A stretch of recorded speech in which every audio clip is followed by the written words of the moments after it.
আল্লাহ রাব্বুল আলামিন মানুষের একটা দুর্বল জায়গায় আঘাত দিয়েছেন। কাউকে যদি আপনি নিজের আয়ত্তে রাখতে চান, তার ওই গোপন জায়গায় আপনি আঘাত দেবেন, ও এমনি নরম হয়ে যাবে। আল্লাহ আমাদেরকে লাগাম টেনে ধরেছেন আমাদের দুর্বল জায়গায় আঘাত দিয়ে। ওয়ালাকাদ খলাকনাল ইনসানা মিন সুলালাতিন মিন তিন। অবশ্যই আমি আল্লাহ মানুষকে বানিয়েছি মাটির নির্যাস থেকে। আমাদেরকে আল্লাহ মাটি দিয়ে বানাননি, বানিয়েছেন মাটির নির্যাস দিয়ে। একজনকেই তিনি মাটি দিয়ে বানিয়েছেন, তিনি আমাদের আদি পিতা হযরত আদম আলাইহিস সালাম। সূরা রহমানের ভেতরে আছে মিন সালসালিন কাল ফাখর, শুকনা ঠনঠনে মাটি দিয়ে আমি আদমকে বানিয়েছি। এদের তাফসিরে পড়লাম, এরা কি করে? আরে এত মানুষ এসেছেন, সমস্যা তো এই জায়গায়। কিছু মানুষ বাড়ি চলে যান। হ্যাঁ, এত মানুষ হলে ঝামেলা না বলতো। কিছু মানুষ বাড়ি চলে যান, আবার কালকে পান নেই, আবার আগামী বছর আসবেন আপনারা। কিছু মানুষ এসে তারা দাঁড়িয়ে আছেন, জায়গা পাচ্ছেন না, বাড়ি চলে যান। যান, আপনাদের ছুটি দিয়ে দিলাম।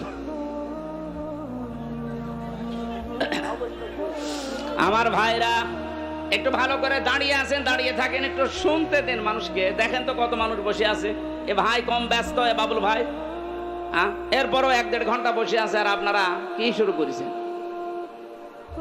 কত মানুষ বিভিন্ন জায়গায় শুনতেছে জানেন আপনি? আপনি যদি বারবার ডিস্টার্ব করেন, আমি তো ভুলে যাব। 4 জন ফেরেশতাকে আল্লাহ পাঠিয়েছিলেন মাটি নেওয়ার জন্য, আদম বানাবে। 3 জনই ফেরত গেছে, পারে না। শেষ পর্যন্ত আজরাইল এসে 1 খামসা মাটি নিয়ে গেছে। তাফসিরে মুনিরের ভেতরে পেয়েছি, হযরতে আজরাইলের 1 খামসা মাটির ভেতরে ছিল 40 মণ মাটি। আল্লাহ রাব্বুল আলামিন ফেরেশতাদেরকে আদেশ দিলেন, এর বডি বানাও। 60 হাত লম্বা, 36 হাত মোটা। ওই 40 মণ মাটি দিয়ে আদম আলাইহিস সালামকে ফেরেশতারা বানিয়েছে। খামির তৈরি করে করে বানিয়েছে মাটি দিয়ে। রব্বুল আলামিন বলেন, বডি যখন তৈরি করা শেষ, তখন আমি আল্লাহ নিজের এই কুদরতি হাত দিয়ে আদমের এই মুখমণ্ডলটা বানালাম। লাকাদ খলাকনাল ইনসানা ফি আহসানি তাকওয়িম। সবচাইতে সুন্দর, এই জন্য মানুষের এই চেহারাটা এত সুন্দর করে আমি আল্লাহ এখানে লেপন দিয়েছি, এত সুন্দর করে সাজিয়েছি। পৃথিবীর কোন সৃষ্টিকে এত সুন্দর করে আমি বানাইনি। আপনি মানুষের চেহারার দিকে তাকিয়ে দেখেছেন কত সুন্দর? সুন্দরী মানুষকে দেখে অনেকে ক্ষুধা পর্যন্ত মিটে যায়। আমাদের নবী মুহাম্মদুর রাসূলুল্লাহ, হযরত ইউসুফ নবী আলাইহিস সালাম, তাদের চেহারা দেখে মানুষ না খেয়ে থাকতে পারত। হাত কেটে ফেলেছে, টের পায়নি চেহারা দেখে। সুবহানাল্লাহ বলতে পারেন? ওই জামানার মিশরের মেয়েরা বলেছিল, হাযা মালাকুন কারীম, এটা মানুষ না, এটা সম্মানিত ফেরেশতা। পৃথিবীতে মেয়েদেরকে আল্লাহ এত সুন্দর সুন্দর করে বানিয়েছেন। আমাদের আদি মাতা হযরত আদম আলাইহিস সালামের স্ত্রী, আমাদের মা যিনি হযরতে হাওয়া আলাইহিস সালাম, পৃথিবীর বিশ্ব সুন্দরীর তালিকায় তার নাম। তাফসিরে কাবীরের ভেতরে দেখবেন এত সুন্দর বর্ণনা আছে। হযরতে হাওয়াকে আল্লাহ এত সুন্দর করে বানিয়েছিলেন। আজকের দুনিয়ার বিশ্ব সুন্দরীকে দেখে মানুষ মাথা পাগল হয়ে যায়।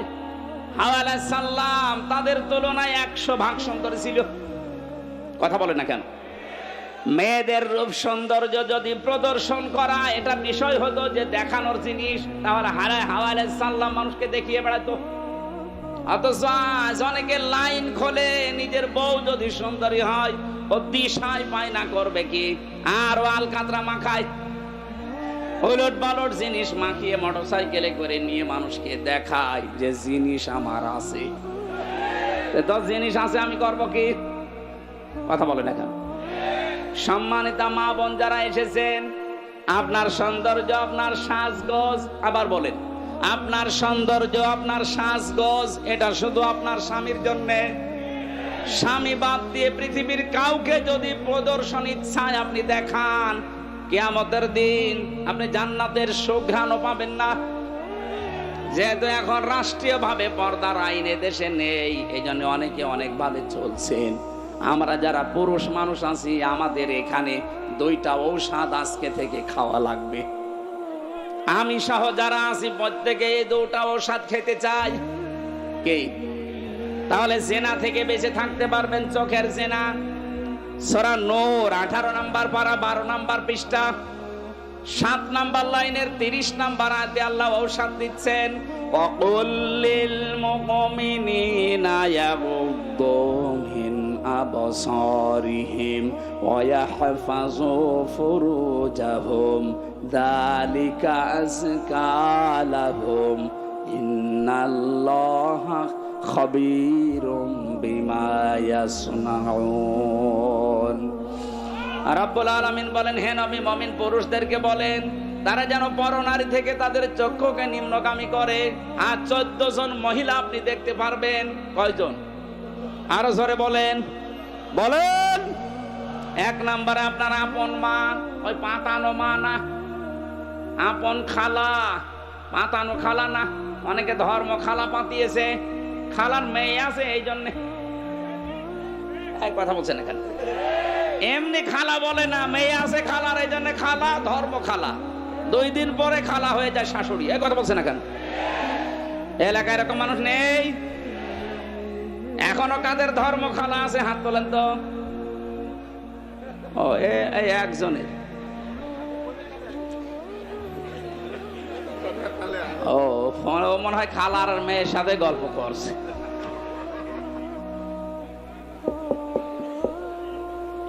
তাহলে মা আছে, খালা আছে, ফুফু আছে, নিজের আপন মেয়ে আছে, ভাইয়ের মেয়ে আছে, বোনের মেয়ে আছে, নিজের পুত্রবধূ আছে। এরকম 14 জন মহিলা বাদ দিয়ে পৃথিবীর কোন মহিলা যদি সামনে পড়ে, যদি সত্যি জেনা থেকে বাঁচতে চান, সঙ্গে সঙ্গে আল্লাহর ঔষধ নিজের চোখ নিম্নগামী করা লাগবে। হ্যাঁ, দেখতে যত সুন্দর হোক, যাই হোক, তাড়াতাড়ি চোখ নামিয়ে ফেলবেন। এটা যদি সর্বোচ্চ 15 দিন করতে পারেন, আপনি একটা অনির্বচন সুখ পাবেন। আপনি বোঝেন অনির্বচন কি? এই যে পাখি যখন নিজের ডানা এভাবে বিছিয়ে দেওয়ার পরে ফল করে দেয়, ডাউন করে ফল করার পরে দেখবেন ওর নিচে বাচ্চারা কিচির মিচির আওয়াজ দেয়। কেন দেয় বলেন তো? কারণ এই পরগুলো এত মোলায়েম, এত সফট, এত কোমল, এত নরম, একটার সাথে যখন আরেকটা লেগে যায়। আল্লাহ কোরআনে উদাহরণ দিয়েছেন, আখফিদ লাহুমা জানাহাদ-দুল্লি মিনার রাহমা। এই যে জানাহুন মানে ডানা, জানাহুন মানে কি? আল্লাহ ডানা পাখির কাছ থেকে ধার করে আমাদের লাগিয়ে দিচ্ছেন, যে দুনিয়ার বান্দা বান্দিরা তোর মার বাবার জন্য তোর ডানাটা এভাবে বিছিয়ে ধর। শুধু বিছিয়ে ধরবে না, ফল করে দিবি। আখফিদ না মানে ডানা ডাউন করার পরে ফল করে দেওয়া।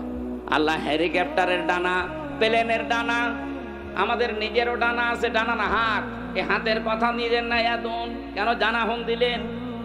কারণ আমাদের হাতের ভেতরে নরম কিছু নেই, সবই শক্ত হাড়। কথা বলেন না কেন? আর পাখির ডানার ভেতরে এমন নরম সফট কোমল পর আছে, পালক আছে, একটার সাথে আর একটা যখন লাগে ওটা এত সুন্দর মোলায়েম হয়ে যায়। ওর নিচে বাচ্চারা যখন আশ্রয় নেয় কোনো শত্রু থেকে বাঁচার জন্য, ওরা মনে করে অন্তত আমাদের কেউ আর দেখতে পারছে না, তখন একটা কিচির মিচির আওয়াজ দেয়। বাংলায় এটাকে বলা হয় অনির্বচন সুখ। আপনি যদি 15 দিন আপনার চোখকে কন্ট্রোল করে রাখতে পারেন, ওই 14 জন মহিলা বাদ দিয়ে দুনিয়া যেই পড়ুক সামনে, চোখ নিম্ন, আপনি 15 দিন আমল করে দেখেন, আল্লাহর কসম আপনি একটা অনির্বচন সুখ পাবেন। 2 নম্বরে আপনার লজ্জা স্থানের হেফাজত করা লাগবে। নিজের জায়েজ স্ত্রী বাদ দিয়ে পৃথিবীর কোন নারীর সাথে অবৈধ কাজ করা যাবে না। শুধু যাবে না, যাবেই না, শেষে হসাইয়া ইল্লা আলা যাওয়াজিহিম আও মা মালাকাত আইমানুহুম ফাইন্নাহুম গায়রু মালুমিন। নিজের জায়েজ স্ত্রী বাদ দিয়ে আর ডান হাতের কামাই যেটা বাদি, এটার নিয়মটা আছে, কিন্তু এই নিয়ম সব জায়গায় প্রযোজ্য না। আমরা শুধু জায়েজ স্ত্রীটা ধরি, নিজের জায়েজ স্ত্রী বাদ দিয়ে পৃথিবীর কোন নারীর সাথে, মানে এই যে বিবাহের ক্ষেত্রে যেটা মানুষ করে এ কাজ জীবনেও করা যাবে না, না করা যাবে না।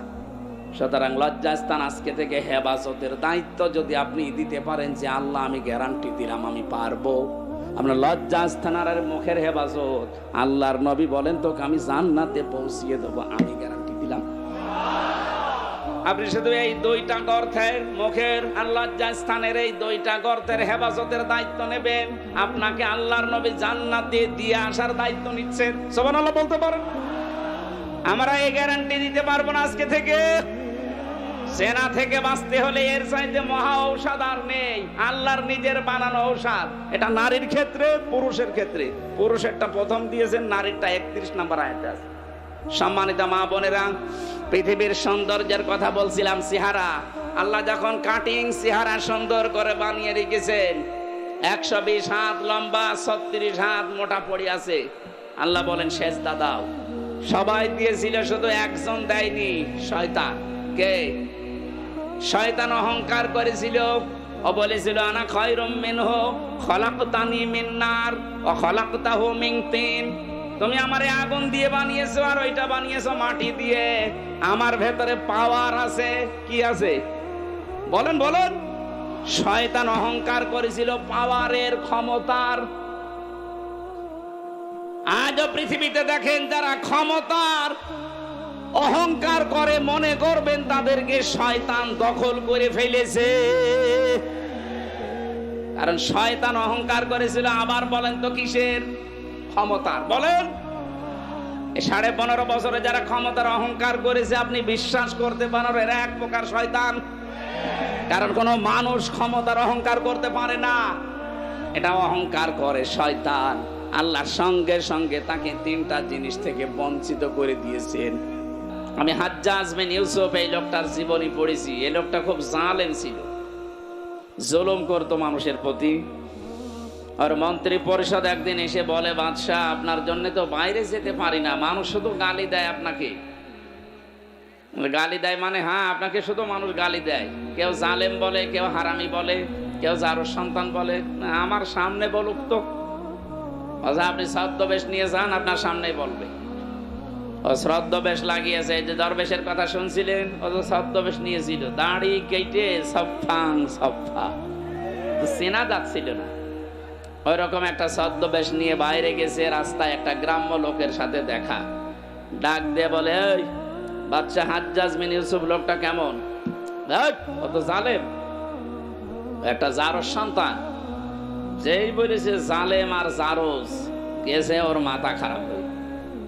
বেটা আমার জিনিস না, আমি সেই হাজ্জাজ বিন ইউসুফ।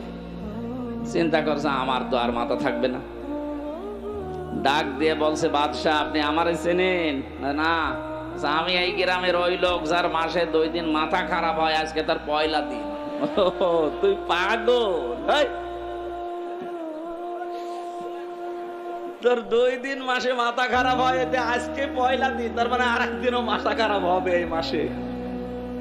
তোর সাথে কথা বলে যা, ওই দিন কিন্তু পাগল বলে বেশি গিয়েছে। কথা বলছে না কেন?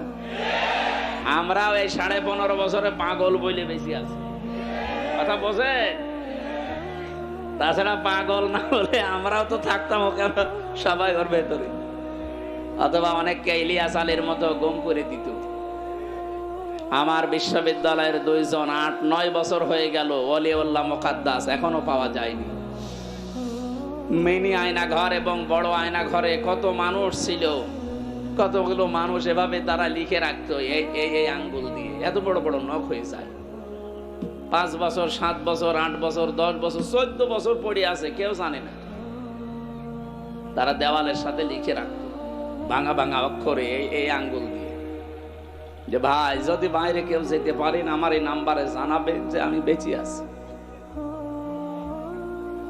এখনো পর্যন্ত দেখি অনেকে জালেমের সাফাই গায়। আপনি মানুষ? বাংলাদেশের 18 কোটি মানুষের যদি জালেমদের মাফ করে দেয়, ব্যারিস্টার আরমানের বউ জীবনও মাফ করবে। আপনি বাস্তবতা বোঝেন কিছু? কত ঝড় গেছে এই মানুষগুলোর উপরে। আমার 10 দিনে আমার জীবন শেষ, আর তারা আজ 10 বছর 8 বছর। আলেমদেরকে যত অপমান করেছিল আল্লাহ ডবল অপমান এখন তাদেরকে করছে। এই জন্য সাবধান থাকবো আমরা। আলেমরা নবীর ওয়ারিস সরাসরি, আল উলামা ওয়ারাসাতুল আম্বিয়া, নবীর উত্তরাধিকারী তারা। নবীর গায়ে হাত দিলে যা হতো আলেমদের গায়ে হাত দিলে তাই হবে। আলেম আবার আলেমের মতো হওয়া লাগবে। আলেম যদি আবার জালেমের চাইতে খারাপ হয় তো ওরে পিটানোই ভালো। আলেম ছিল না জালেমদের পক্ষে? এই কথা বলে না কেন? ওই রকম আলেম না। কত বড় দুর্নীতিগ্রস্ত হলে দেশটা যে জাতীয় মসজিদের ইমামও পালিয়ে যায়।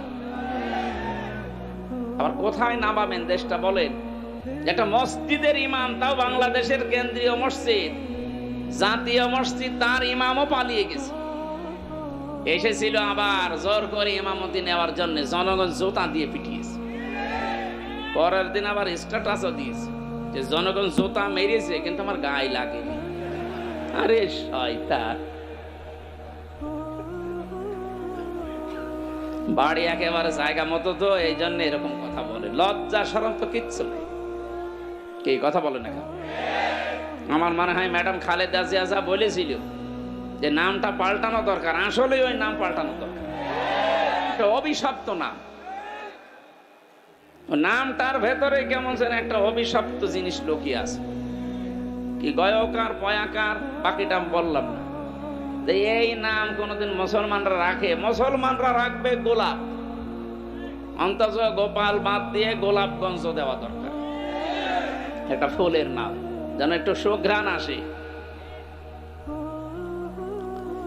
এই জন্য পাগল বলে যারা এতদিন অন্তত বেঁচে আছি, আমাদের শিক্ষা নেওয়া দরকার আজকে।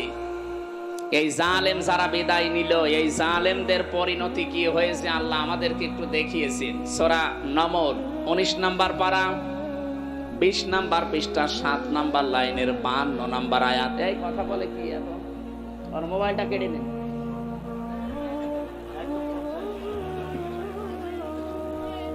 খুব জরুরি হলে পেছন থেকে কেটে পড়বেন, কথা বলা যাবে না ভাই। আমি বললাম না 2টা শর্ত মানা লাগবে, তারপরে এখানে রহমত নাজিল হবে। একটা শুনতে তো হবে, শুধু সামিয়া দিলেই তো শুনতে পারতাম। আল্লাহ বলেন না ফাস্তামিউ, একেবারে অ্যাক্টিভ হয়ে শোনা লাগবে, মনোযোগ সহকারে। কারণ এখন এটা ইবাদত চলছে। যতক্ষণ বসে থাকবেন আর যাই হোক গুনাহ হচ্ছে না। এই কথা বলে না কেন? আর গুনাহ যদি না হয়, বিপরীত যেটা সওয়াব মাস্ট বি হবে। এক একটা অক্ষর শুনবেন 10টা করে নেকি পেয়ে যাবেন। সুবহানাল্লাহ বলতে পারেন না? আল্লাহ রাব্বুল আলামিন বলেন ফাতিলকা বুয়ুতুহুম খাবিয়াতাম বিমা যালামু। এখানে যারা আলেম বসে আছেন, আল্লাহ হযরত লূত আলাইহিস সালামের কাহিনীটা নবীকে জানিয়েছেন, আমাদেরকে শোনাচ্ছেন কেন? আল্লাহ যেন তার আঙ্গুল দিয়ে ভাবে দেখাচ্ছেন। ফাতিলকা বুয়ুতুহুম, বাইতুন না, বহু বচন দিয়েছেন। আল্লাহ বলেন এই সেই ঘরগুলো, খাবিয়াতান, আমি জনশূন্য করে দিয়েছি, পরিত্যক্ত বানিয়ে দিয়েছি। বিমা যালামু, এই জালেমদের জুলুমের কারণে। কারণ যে জমিনে জুলুম করা হয় ওই জমিনটা পর্যন্ত আল্লাহর কাছে অভিশপ্ত হয়ে যায়। একটা কত বাস্তব 2024 5 আগস্টের বিকাল 5টা বাজতে বাজতে আল্লাহ মনে হচ্ছে আমাদেরকে চোখে আঙ্গুল দিয়ে দেখিয়েছে। কথা বলে না কেন? আপনি একটু তাকিয়ে দেখেন, জালেমদের যত বাড়ি ঘর সারা বাংলাদেশে তো আমি ঘুরছি, 630টা থানার প্রায় জায়গায় আমার যাওয়া শেষ। আমি এই 3 মাস কয়েকদিনের ভেতরে ঘোরাঘুরি করে যা দেখলাম, জালেমদের কোনো বাড়ি এ দেশে আর নেই। আপনি আমার কুষ্টিয়ার দিকে তাকান, হানিফের বাড়ি, কুষ্টিয়ায় হানিফ সাহেবের বাড়ি কয়েকদিন আগেও আমি পাশ দিয়ে আসলাম, দেখলাম জাতীয় টয়লেট হয়ে গেছে। একবারে 4-5 জন করে যাচ্ছে, কেউ এদিকে কেউ এদিকে কেউ এদিকে কেউ এদিকে, মনে হচ্ছে জামাতবদ্ধ টয়লেট চলছে। আল্লাহ কেন এমন করে দিলেন? আল্লাহ পাক বলেন ইন্না ফি যালিকা লাআয়াতাল লিকাউমিন ইয়ালামুন। আলেম ভাইরা বলেন তো এখানে লামে তাকিদ দিয়ে আল্লাহ কি বুঝিয়েছেন? যত তাফসীর আমি মিলিয়েছি এই লাম তাকিদের সাথে আধুনিক তাফসীরের মুফাসসির একরাম বলতে চাচ্ছেন আল্লাহ যেন আপনাদেরকেও দেখাচ্ছেন পৃথিবীর মানুষেরা সাবধান, এর ভেতরে কিন্তু শিক্ষা আছে যদি জ্ঞানী হয়ে থাকো। কি শিক্ষা আমরা নিতে পারি? এই 15.5 বছরে ওদের এত গভীরে শিকড় ছিল জালেমদের। আপনি তাকান, একেবারে দারোয়ান থেকে শুরু করে সংসদ পর্যন্ত সব জায়গায় ওদের লোক সেট করা ছিল, এমনকি কারাগারেও। কথা বলেন না কেন? এ কারাগারে আলেমদের কষ্ট দেওয়ার জন্য আলাদা কিছু মানুষ ওদের সেট করা ছিল। সুব্রত বালা, দেবদুলাল, আমি নিজে পেয়েছি এদের আচরণ গুলো। এ মানুষগুলো এমনি সাধারণ মানুষের সাথে যা করে, আমার আর মামুনুল হক আলেম যারা ছিলাম তাদের সাথে আচরণ আলাদা করে। আল্লাহ রাব্বুল আলামিন বলেন এখানে ওদের শিকড় সব জায়গায় ওরা গেঁথে রেখেছিল। আমি দেখেছি তারেক জিয়া সাহেবের পিএস অপু ভাই ছিল, ওনার বন্ধু গিয়াসউদ্দিন মামুন ভাই ছিল, ওনাদের দিকে সিসি ক্যামেরা দিয়ে, মাওলানা মামুনুল হকের দিকে ক্যামেরা দিয়ে আলাদা ভাবে বসে বসে দেখতো যে এদের সাথে কেউ কথা বলে কিনা। আরে জালেমরা এমনিতেই তো জুলুম করিস, এরপরে আবার সবকিছু বন্ধ করে দিয়ে এই 3টা বছর আমাদেরকে যোগাযোগ করতে দেয়নি। ফাঁসির আসামিরা 7 দিন পর পর সরকারের টেলিফোনে কথা বলতো, আর আলেম যারা আমরা 76 জন ছিলাম আমাদের জন্য সব বন্ধ। জামাত ইসলাম আর হেফাজতে ইসলাম নাম শুনলেই বলতো না, এদের যোগাযোগ বিচ্ছিন্ন। আপনার চেয়ার এমনি পড়ে যায়নি, আল্লাহ নিজে মনে হচ্ছে ফেলে দিয়েছে। আল্লাহ রাব্বুল আলামিন বলেন এখানে তোদের শিক্ষা, এদের বিশাল শিকড় যদি আমি আল্লাহ কেটে দিতে পারি। কেটে দিয়েছে কে এইটার ফাইল কিন্তু জানা নেই। এটা সূরা আনআম 7 নাম্বার পারার 12 নাম্বার পৃষ্ঠার 4 নাম্বার লাইনের 45 নাম্বার আয়াতের প্রথম অংশে আছে ফাকতিআ দাবিরুল কওমিল্লাযিনা যালামু। জালেমদের শিকড় কেটে দেওয়া হয়ে গেছে। কতিয়া এটা মজহুল, কেটেছে কে ফাইল জানা নেই। আপনি তাই দেখতে পাবেন 5 আগস্টের বিকাল 5টা বাজতে বাজতে জালেমদের বাড়ি ঘর, ওদের অফিস সবগুলো গড়িয়ে দিয়েছে। কে ভেঙেছে? ফাইল নেই। এক কথা বলছেন না কেন? আপনি বলতে পারবেন যে হানিফের বাড়ি অমুক ভেঙেছে? না, আপনি পাবেন না। মনে আছে ফেরেশতা ভেঙে দিয়েছে, এই জন্যই তো পুতিয়া দিয়েছেন, ফাইলই নেই। তাহলে আমরা এখান থেকে কি নিতে পারি?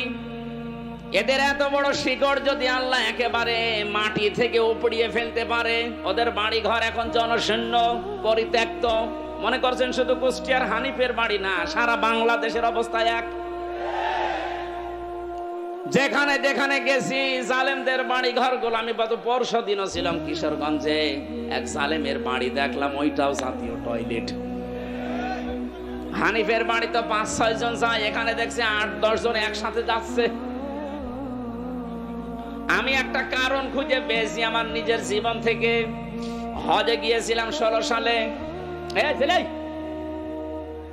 বললাম না ইশারায় করবেন, কথা বলেন কেন? কাবা শরীফ তাওয়াফ করার পরে একবার উপরে গেলাম, হঠাৎ দেখি পেটে যন্ত্রণা, ব্যথা। এক পুলিশকে ডাক দিয়ে বললাম, ইয়া আখি তাল, এদিকে আসেন ভাই। উনি আসার পরে জিজ্ঞাসা করছে, কি? ইয়া হাজিউল হুজ্জাতাইনা বিলাদুকা, হাজি দেশ কোথায়? জি তুমি বাংলাদেশ। বাংলাদেশ থেকে এসেছি। মনে বলে কি সমস্যা? হ্যাঁ এখানে মুশকিল আছে, আমার পেটে ব্যথা। এখানে ফার্মেসি কোথায়? আমারে বলছে ফার্মেসি লাগবে না, পেটে ব্যথা কেন টের পান না? না তো, জায়গাটা তো আবু জেহেলের বাড়ি, আপনি এখনো পায়খানা না করে দাঁড়িয়ে আছেন, তাড়াতাড়ি করেন। পায়খানা করে দেখি আমার পেটের ব্যথা ভালো হয়ে গেছে। আমার তো মনে হচ্ছে জালেমদের যত বাড়ি বাংলাদেশে সবগুলো যেহেতু অভিশপ্ত, সবগুলো এখন উজাড় গৃহ, পরিত্যক্ত টয়লেট হয়ে গেছে। এদেশের মানুষের পেটে ব্যথা হলে প্রসাবের চাপ দিলে ওই জায়গায় যে কাজ করবে। এরপরও যদি আপনার শিক্ষা না হয়, এই যারা আমাদের শিক্ষা নেওয়ার বিষয় কিন্তু এখনো বলিনি। আমাদের শিক্ষার বিষয় আগামীতে যারা দেশের দায়িত্বে আসবেন, যারা আসবেন, আপনি আর যাই করেন যেন জালেম হবেন না। কারণ এই শব্দটা ঘৃণিত শব্দ, আল্লাহর কাছে নিন্দিত। জালেমদেরকে আল্লাহ সব চাইতে বেশি টার্গেটে রাখেন। সূরা ইব্রাহিম 42 নম্বর আয়াত, ওয়ালা তাহসাবান্নাল্লাহা গাফিলান আম্মা ইয়ামালুজ যালিমুন। আল্লাহ পাক বলেন, কি মনে করেন হে নবী আমি জালেমদের কোনো খবর রাখি না? সবচাইতে বেশি খোঁজ খবর রাখি আমি জালেমদের ব্যাপারে। এই জন্য আমরা সামনে যারা আসি আমি আহ্বান জানাচ্ছি, খুব ভালোবাসি আপনাদের, সে যেই হোক, সামনে যারা চেয়ার পাবেন তারা আর যাই করেন বাংলাদেশে জুলুম করবেন না। এ জুলুম নিজের নফসের উপর থেকে শুরু, নিজের উপরও জুলুম করবেন না। নিজের উপরে জুলুম কি? অনেকের অর্থ সম্পদ, টাকা পয়সা, প্রভাব প্রতিপত্তি, ক্ষমতা হয়ে গেলে তখন পাপ কাজে পা বাড়ায়। এটা সূরা হুদের 9 নম্বর আয়াতে আল্লাহ দলিল দিয়েছেন, ওয়ালা ইন আযাকনাল ইনসানা মিন্না রাহমাতান সুম্মা নাযা'নাহা মিন ইন্নাহু লায়ায়ুসুন কাফুর।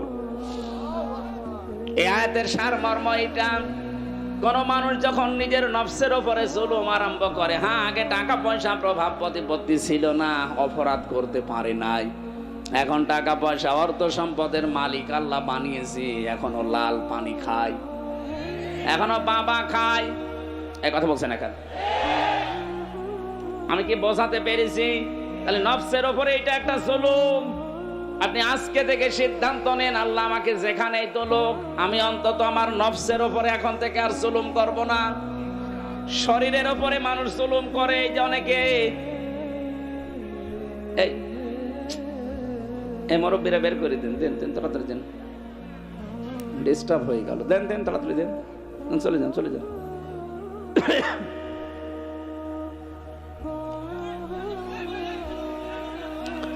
নিজের শরীরের সাথে যারা জুলুম করি আমরা, ভারতের এই বিনাপ করা পত্রিকাগুলো যখন আসতো, আকাশ সংস্কৃতির নামে ওলট পালট সিনেমা, থিয়েটার, নভেল, নাটক, এগুলো দেখে নিজেকে কন্ট্রোল করতে না পেরে অনেকে হস্তমৈথুন করে নিজের যৌবন নষ্ট করে ফেলে। না এ গাজীপুরে নেই? আছে মানে যে হারবালের পোস্টার, তার প্রমাণ। ইন্ডিয়া হারবাল, কলকাতা হারবাল, ও ছাতা দিয়ে কি হবে? আপনি তো আগেই মেশিন শেষ করে ফেলেছেন। ও বলছে ঠিক, তার মানে ও মনে হয় শেষ না। এটা আপনি শরীরটা শেষ করলেন। আপনি কি জানেন ৭০ ফোঁটা রক্ত দিয়ে 1 ফোঁটা বীর্য তৈরি হয়? আপনি কোন কারণে এগুলো দেখবেন আর করবেন? আজকে থেকে তাওবা করে ফিরে আসা লাগবে। এই মোবাইলে এমন দৃশ্য রাখা যাবে না যেটা নিজে দেখলে আনন্দ পান, অন্য দেখলে লজ্জা পান। এরকম দৃশ্য নেই। যাদের মোবাইলে আছে এই মুহূর্তে ডিলিট করা লাগবে। করেন, তাড়াতাড়ি করেন। এখন যদি আপনি মোবাইল বন্ধ হয়ে যায়, ডিলিট করতে পারছেন না, বাড়িছে, যেটা নিজে দেখলে আনন্দ পান, অন্য কেউ দেখলেই লজ্জা পান, এমন দৃশ্য থাকলেই ডিলিট করবেন। কারা কারা হাত তোলেন? ওরে আল্লাহ রে, হাত মান। মুরব্বী মানুষ 2 হাত তুলিয়েছে। কি আছে আপনার মোবাইলে? নাউজুবিল্লাহ মিন যালিক। যুবক মানুষ হাত তুলে তো মারা যায়। আপনি আমার দাদার বয়সী, আর আপনি 1 হাত না তুলে 2 হাত তুলেছে, মনে হচ্ছে ওর মোবাইলে সব মমতাজ ভরা। না, এসব রাখা যাবে না ভাই।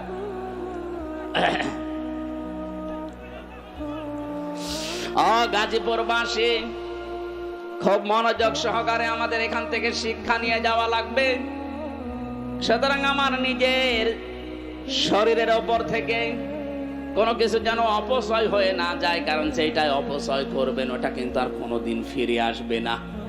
খুব গুরুত্বপূর্ণ জিনিস আল্লাহ শরীরের ভেতরে দিয়ে রেখেছেন। যত খাবার খান, এই খাবারগুলো নির্যাস থেকে পিত্ত রস তৈরি হয়।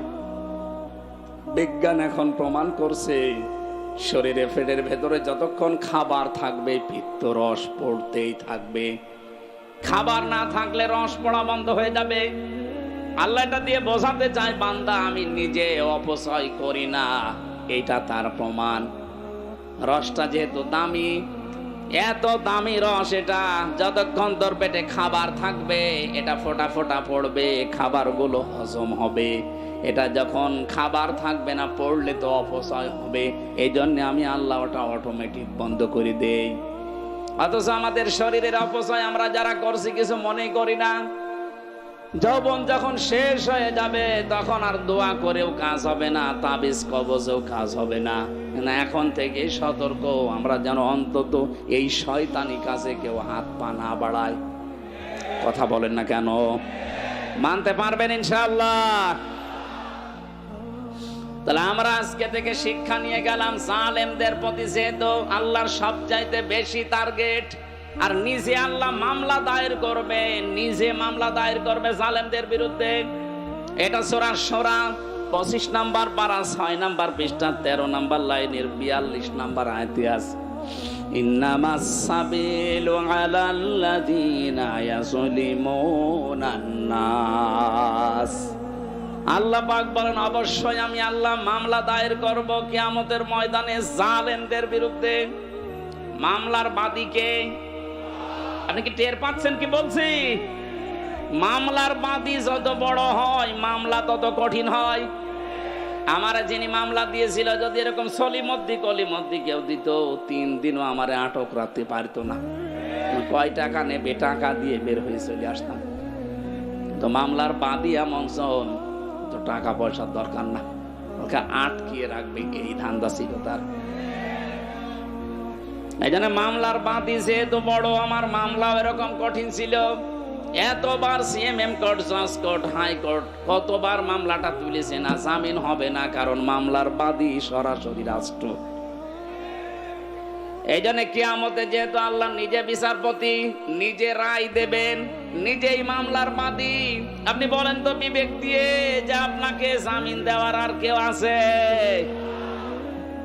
উনি তো আর কালামানিকের মতো ঘোষ খাবে না।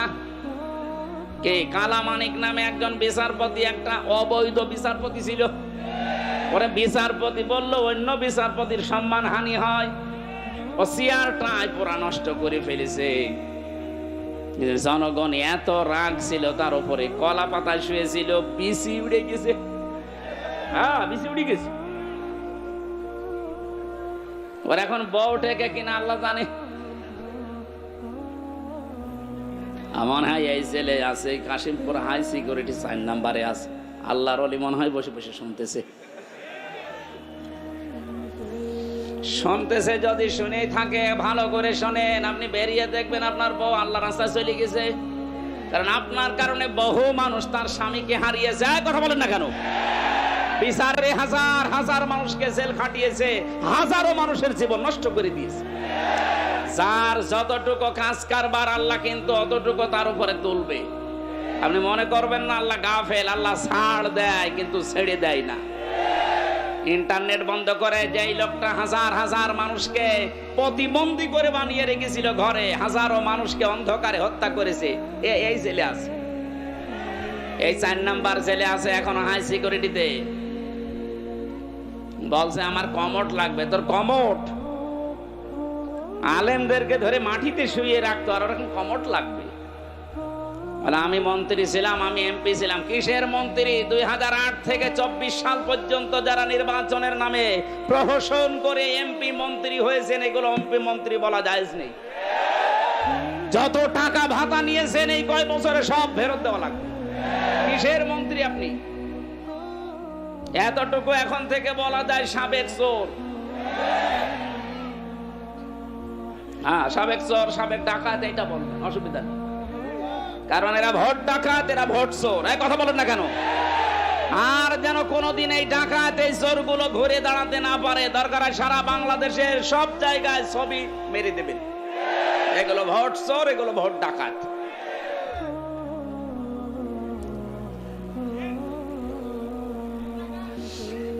গাজীপুরবাসী জালেমরা যেহেতু আল্লাহর মামলার আসামি, আমি আয়াতটা পড়ার পরে চিন্তা ভাবনা করলাম, আল্লাহ কিন্তু ইয়াজলিমুন আল মুসলিমুনা দেয়নি, দিয়েছে না, ইয়াজলিমুন আন নাস। আল্লাহ বলেন শুধু মুসলমানদের উপরে যারা জুলুম করবে তারাই কিন্তু আল্লাহর মামলার আসামি না। যারা মানুষ হয়ে মানুষের অধিকার নষ্ট করে, তাদের উপরে জুলুম করে, ওরা আল্লাহর মামলার আসামি। আজকেও দেখলাম ভারতে সংখ্যালঘু নির্যাতন চলছে, এমনকি আমাদের কলিজার সবচাইতে দামি জায়গা যেটা মসজিদ, সেইটা ভেঙে দিচ্ছে। সারা পৃথিবীর 57টা মুসলিম রাষ্ট্রকে আমরা আহ্বান জানাচ্ছি, সবাই ঐক্যবদ্ধ হন। 200 কোটি মুসলমান এই পৃথিবীতে আছে, হিন্দু মাত্র 120 কোটি।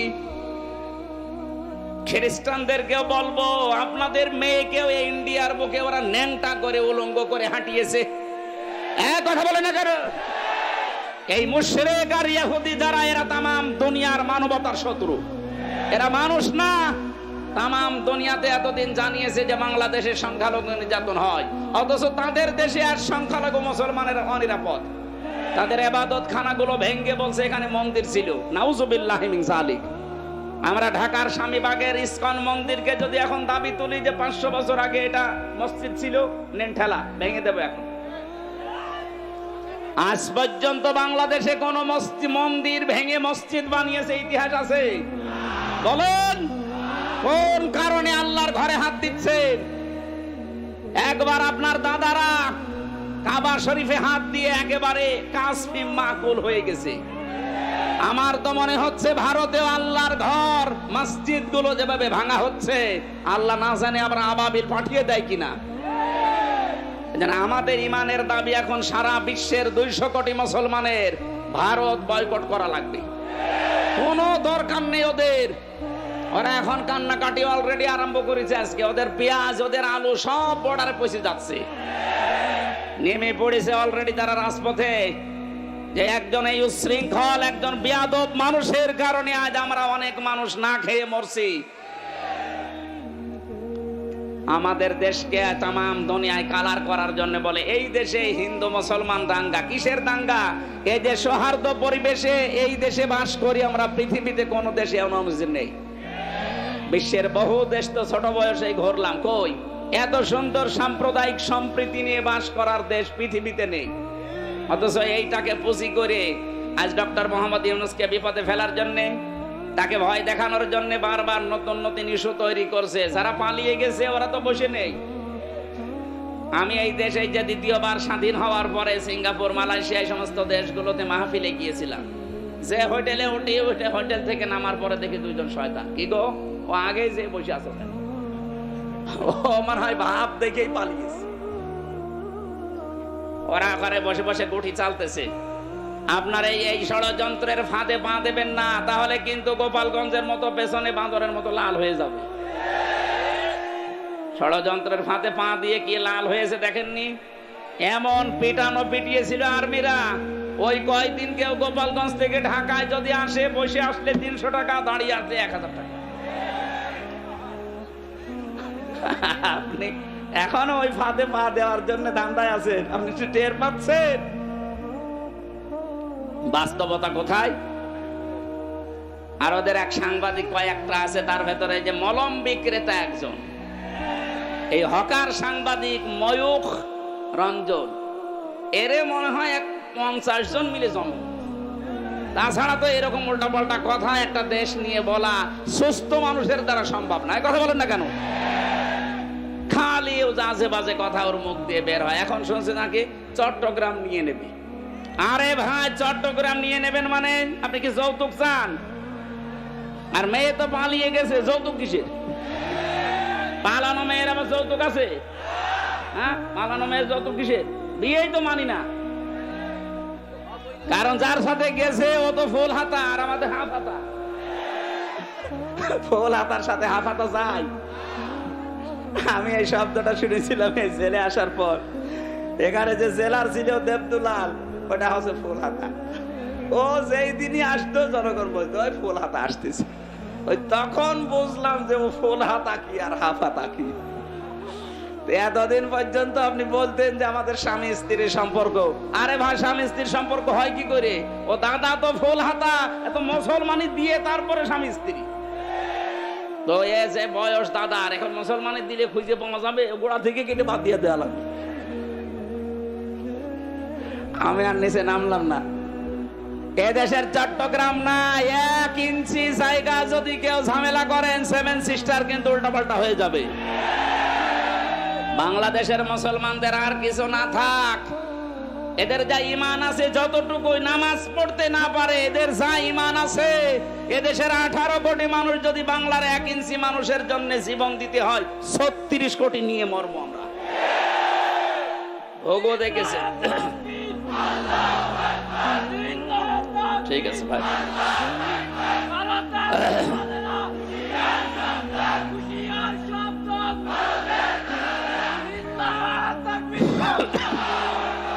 ঘোগো দেখেছেন আপনারা? ঘোগোর ফাঁদ দেখেননি? 57টা মুসলিম রাষ্ট্র কিন্তু সব এখন এক হয়ে যাচ্ছে। আপনারা এই দুর্বিসন্ধির কারণে, ষড়যন্ত্রের কারণে শেষে বিপদে পড়বেন।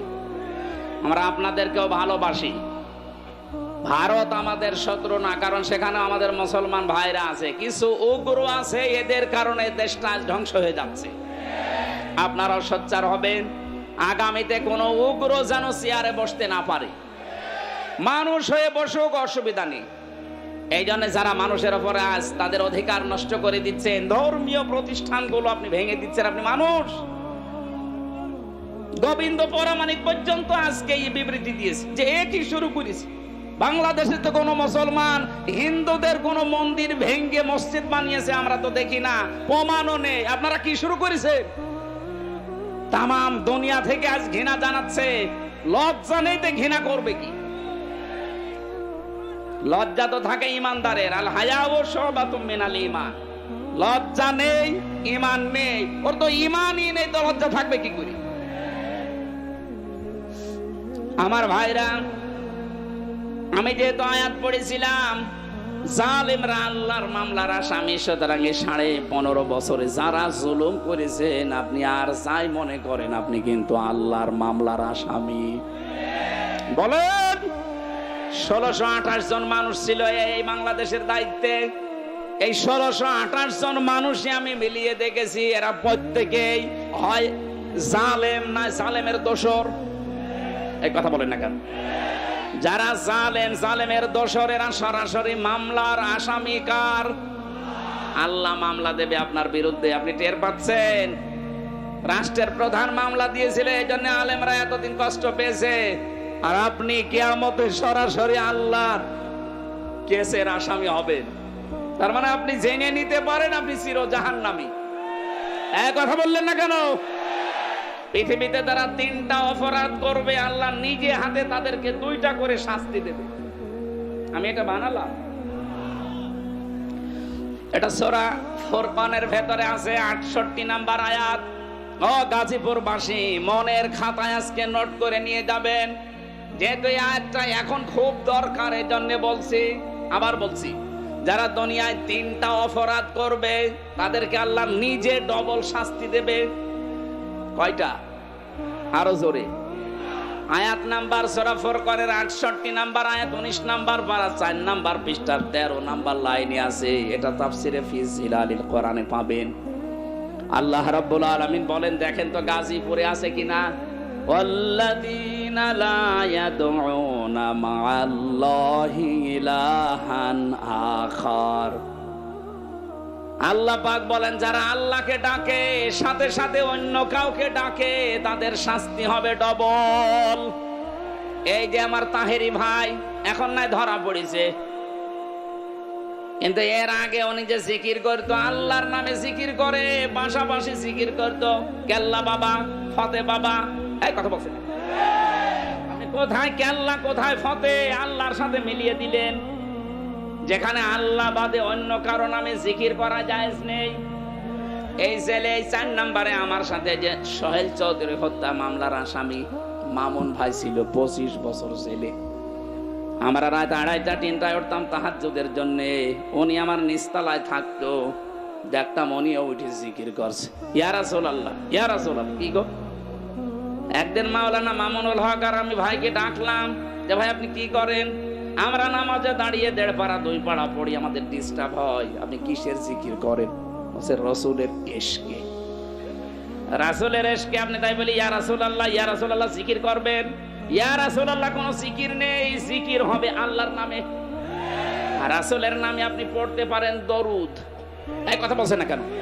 তাও তো ইয়া রাসূলুল্লাহ না সাল্লাল্লাহু আলাইহি ওয়াসাল্লাম আপনি এতটুকু পড়েন, আপনি কিসের জিকির বানিয়েছেন? হয়তো ওনাকে কেউ শিখিয়ে দিয়েছিল তাহিরের মতো, এই কারণে এরকম করত।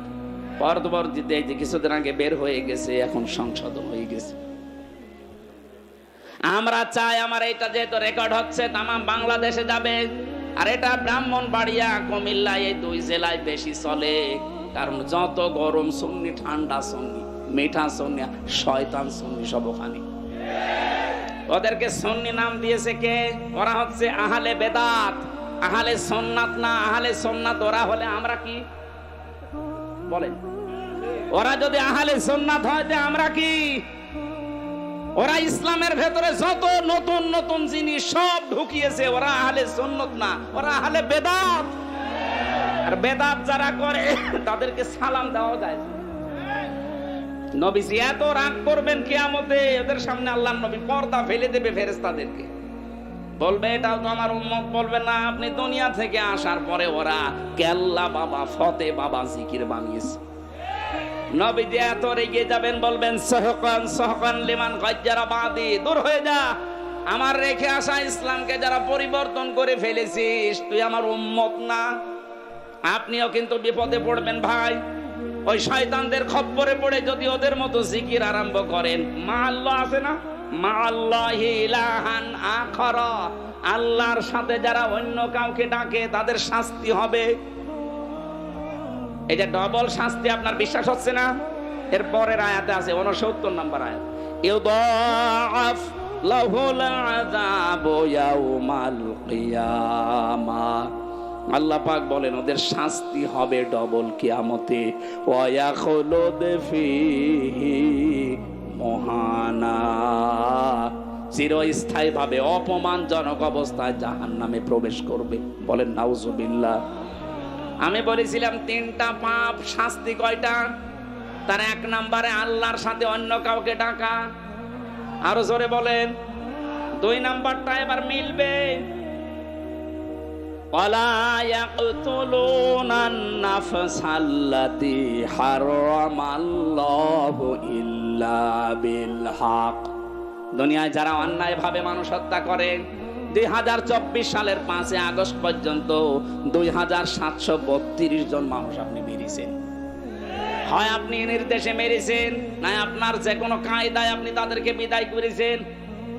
এই গণহত্যার সাথে আপনি অবশ্যই জড়িত।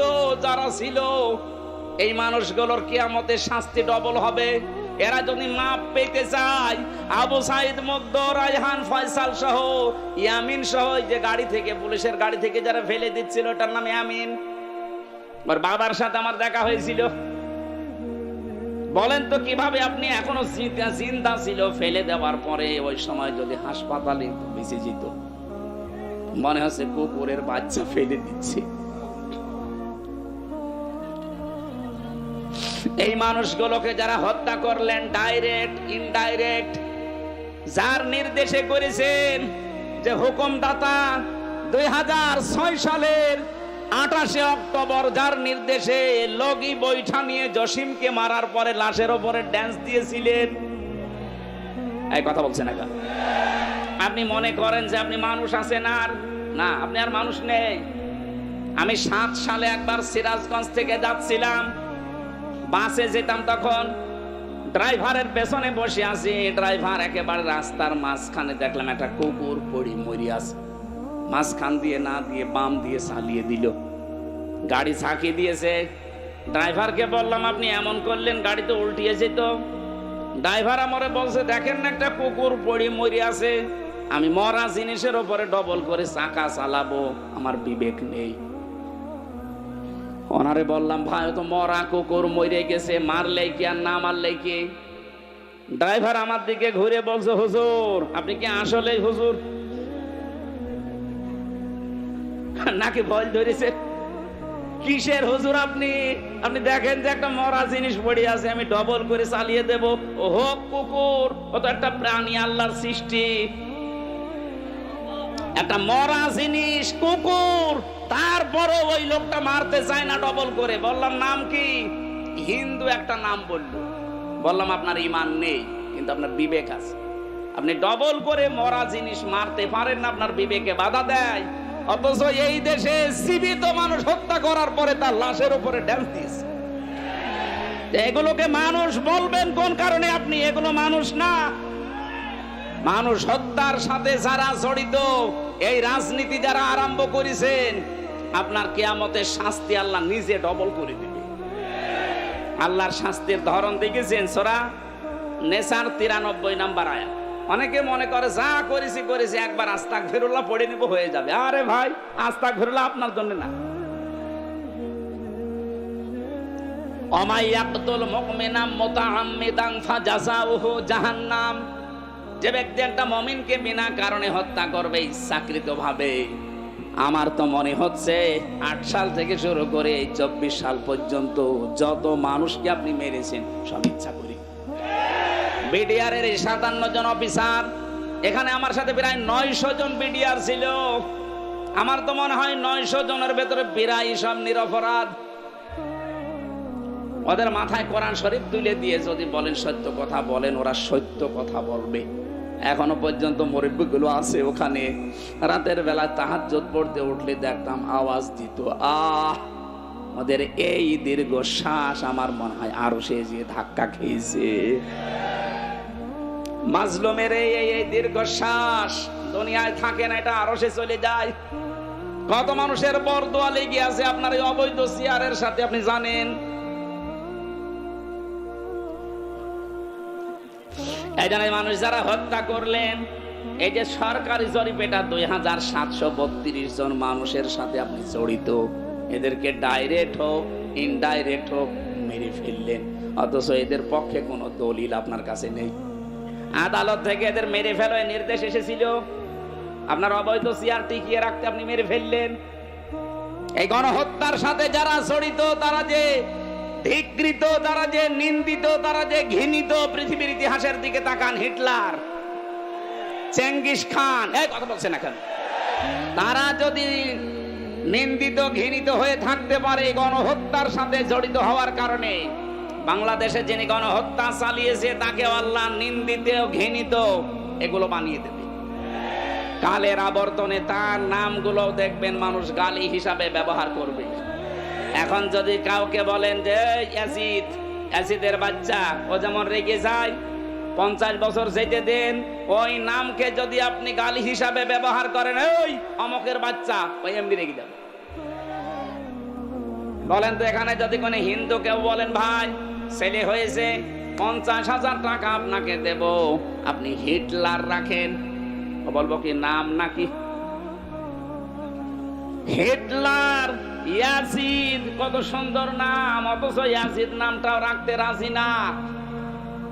এই নামই যদি আল্লাহ গানি বানিয়ে দেয়, তা আপনার নাম যাই হোক, এই নাম আর নাম থাকবে না। কালের আবর্তনে দেখবেন এই নামটাও আল্লাহ গালি বানিয়ে দিয়েছে। আমার মনে হয় কাউকে রাগাতে হলেই বলা লাগবে তুই তুই তুই, কথা বলছে না কেন? এমনি রেগে যাবে। কাফেরদের আমি 13টা কাজ পড়া কোরআনে ডাইরেক্ট পেয়েছি, 13টা। তার ভেতরে অন্যতম কাজ এটা, ওয়ালা তালমিজু আনফুসাকুম ওয়ালা তানাবাসু বিল আলকাব। ওরা নাম পরিবর্তন করে দেয়। আল্লাহ পাক বলেন সাবধান, কাউকে নাম পাল্টিয়ে উল্টা পাল্টা করে ডাকবা না। অথচ এই 15.5 বছরের নাম পাল্টানোর হিড়িক চলছিল। এক কথা বলুন, জিয়াউর রহমান আন্তর্জাতিক বিমানবন্দরের নাম পাল্টিয়ে এমন একটা নাম দিয়েছে, মুসলমানদের আবেগের জায়গা শাহজালাল, এখন আর মশাও যায় না। শয়তান জাতে মাতাল হলো, তাহলে ঠিক ছিল। এদেশে তাকান আপনি, আলেমদের নামও পাল্টিয়ে দিয়েছে। আল্লামা শাহ আহমেদ শফি রহমতুল্লাহ আলাইহি, তার নামও আলেমরা পাল্টিয়ে দিয়েছে তেতুল হুজুর। শহীদ আল্লামা দেলাওয়ার হোসাইন সাইদি রহমতুল্লাহ আলাইহি, তার নামও পাল্টিয়ে দিয়েছে দেল্লো শিকদার। এক কথা বলছে না? শহীদ আব্দুল কাদের মোল্লা, তার নামও পাল্টিয়ে দিয়েছে কসাই কাদের। আপনি তাকান, আমার নামও পাল্টিয়ে দিয়েছে পিসকে হুজুর। আমি পিসকে, রফিকুল ইসলাম মাদানি, ওরে যদি পিসকে বলে তাও তো মেনে নেওয়া যায়। এই যে আমার এই পর্যন্ত আমার সাথে 2 মাস ছিল, আমারে আপনি পিসকে বলেন কোন কারণে? আমার বয়স ঠিক আছে, আমার 33 বছর এখন, আমারই 3টা পিসকে আছে, আর আমারে আপনি পিসকে হুজুর বানিয়ে দিয়েছেন। গাজীপুরবাসী যারা মানুষ হত্যার সাথে জড়িত, তাদের 1 নাম্বার শাস্তি কোরআন বলছে, ওরা জাহান্নামে যাবে। ডাইরেক্ট ফতোয়া, আমাই ইয়াকতুল মুমিনাম মুতাআম্মিদান ফাজাযাউহু জাহান্নাম। প্রথম পুরস্কার জাহান্নাম। 2 নম্বরে খালিদান ফিহা, চিরস্থায়ী থাকা লাগবে, কোন বাবার দোয়ায় বের হতে পারবেন না। 3 নম্বরে ওয়াকাদিবাল্লাহু আলাইহি, আল্লাহ রেগে থাকবে তার উপরে। 4 নম্বরে ওয়ালাআনাহু, তার উপর আল্লাহ লানত দেবেন। 5 নম্বরে ওয়াআদ্দালাহু আযাবান আযীমা, আল্লাহ পাক বলেন তার জন্য প্রস্তুত রেখে দিলাম আমি যন্ত্রণাদায়ক আযাব। বলেন নাউযুবিল্লাহ। আফসোস হয় জালেমদের প্রতি আমার, বিশেষ করে মানুষ হত্যার সাথে যারা জড়িত। আপনার দুনিয়াও শেষ, আখিরাতও শেষ। কি করলেন? একজন জালেমকে ক্ষমতায় টিকিয়ে রাখতে নিজের সব নষ্ট করে ফেললেন আপনি। এরকম পাগলামে যেন সামনে আর কেউ না করেন। কথা বলেন ঠিক কিনা? আল্লাহুম্মা আমিন। লা ইলাহা ইল্লা আনতা সুবহানাকা ইন্নী কুনতু মিনাজ জালিমিন। আল্লাহ যেভাবে আরম্ভ করেছিলাম, কয়েক ঘন্টা এখনো বললে তোমার বান্দা বান্দিরা চলে যেত না। কোরআনে কারীম শোনার জন্য যে মানুষগুলো এত পাগল, এই গাজীপুরের মানুষগুলোকে তুমি কোরআনের হেদায়েত নসিব করে দাও।